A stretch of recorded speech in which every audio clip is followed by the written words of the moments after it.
So it was really thrilling to me to share in this imaginative way, and but it was also just thrilling to be able to dissect the way that another individual thought or imagined, or to be able to access and sort of like tap into their imagination bandwidth and to see their thought process as they were creating something.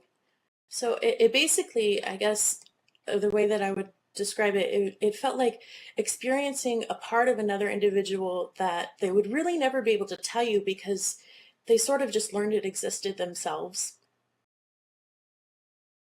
So I spent a lot of time thinking about new sculptures that I wanted to do or creating art, and it was much different than my previous art experience because I was never really imagining how exactly I wanted it to look, but I would have this idea or the thought or the details. And my main concern when I was brainstorming those pieces is how I wanted the art to feel and what I wanted the art to express, how I wanted the viewer to feel. So it was this perception that really became key to my career here later on. Um, but I think mostly I wanted the build I was working on to really connect my own thoughts and my own person with the other people that might see it. And I think that's the most unique part, really, of creating things in a social space is that you have this opportunity to connect to someone, imagination to imagination, and to learn and explore and experience things through their perception all at the same time. So the main keys for my experience as a sculptural artist that I wanted to share with you today are the things that I still use in my development. Next slide. Oh, I skipped one. That's all right, we'll go with this one.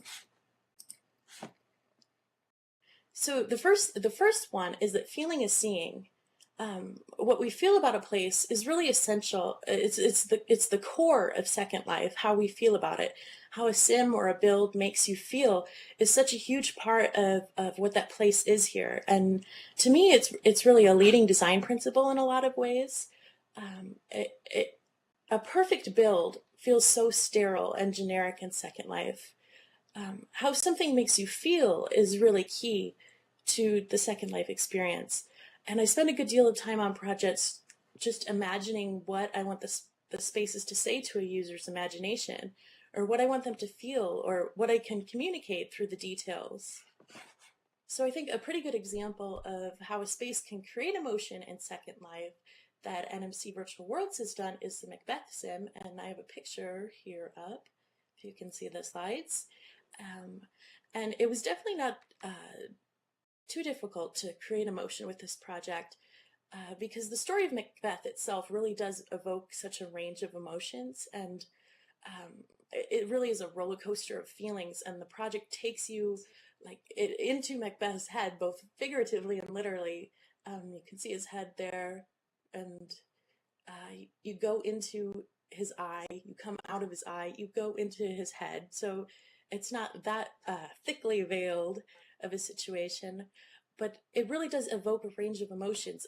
There's the eerie calmness of this heath surrounding, and there's the crashing waves and voices of disembodied actors filling the space. Um, it, it's really quite creepy. And as we got further and further into the project, it got harder and harder for me to be there alone. It was very unsettled. It's an unsettling space, and that's exactly what we wanted to bring to life from Shakespeare's texts. And as you explore further into the project, there are other areas that evoke other emotions, but I just wanted to give this one example of how a space feels and how it moves you into another frame of mind.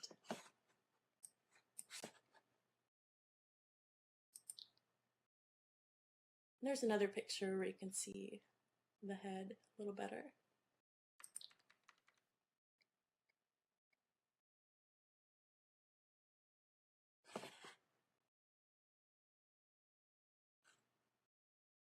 I wish I had one handy. I promise you I'll post one as soon as I'm done. I know I have a landmark, but I'll grab a slur from the map. The next thing that I learned from my career as a sculptural artist is that perception is your guide in Second Life. You are a unique individual, and just simply by logging in today, you've already changed the experience of those around you, and you've already become an artist in that your presence impacts a larger community, and it impacts this conference and those that attend and those that will venture forth into the community afterwards. Your perception and voice is a larger part of your work here than your work, even if you don't consider yourself an artist or you never res a prima in Second Life. And one of my favorite ways to share my own perspective as a sculptural artist was through works inspired by Second Life, because we all share an existence here, and there are cultural symbols that reflect that. And I think that works inspired by Second Life really helped me to make a lot of connections to the Second Life experience. And it helped me to think about it through the perceptions of myself and through others and through all of us as a group, all at the same time, and to see where the commonality lies. And the third thing is that design is social. Your art becomes a social experience here. And by art, I don't just mean objects that belong in museums or that were specifically created to evoke emotion, but I mean, whatever you do, from hair or clothes or prefab houses, furniture, etc., all the gamut of things that we do here, we inhabit a world of art, and everything we see around us is art. It's part of that, and it is social. And I think learning to embrace that and work with it is totally key, not only just to creating successfully, but also just to experiencing successfully and being a larger part of a whole. It's just an amazing experience that Second Life offers, and your users or clients will probably want that experience, and you need to harness it and understand it, as much of it as you can. Okay, so then after being a sculpture artist for about, I guess it was a year or 8 months or so, I started to take freelance jobs. And I don't really want to spend a lot of time on this subject. I feel like I should touch on it at least, or mention it, because frankly, this is where things got scary for me, and they started to get really real really fast. So I just have a few quick tips on freelancing jobs in Second Life, and if you have any more questions afterwards, please feel free to contact me. Oh, there's a slide I needed, and here's a slide I want.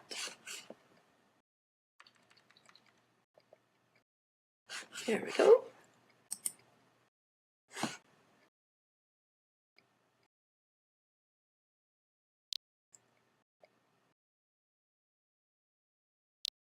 All right, so the first thing up there is to be professional.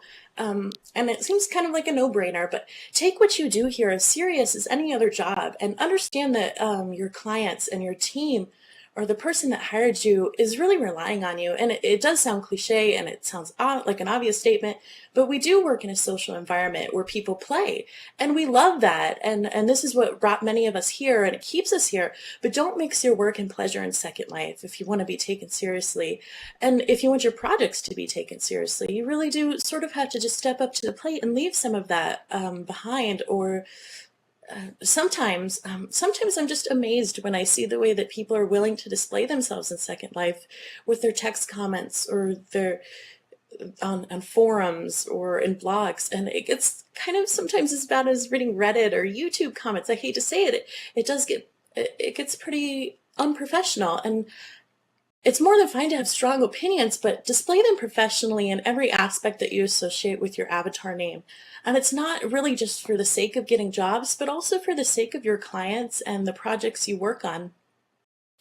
The media has sometimes been a little bit harsh on Second Life, or a lot of it harsh on Second Life. Who are we kidding?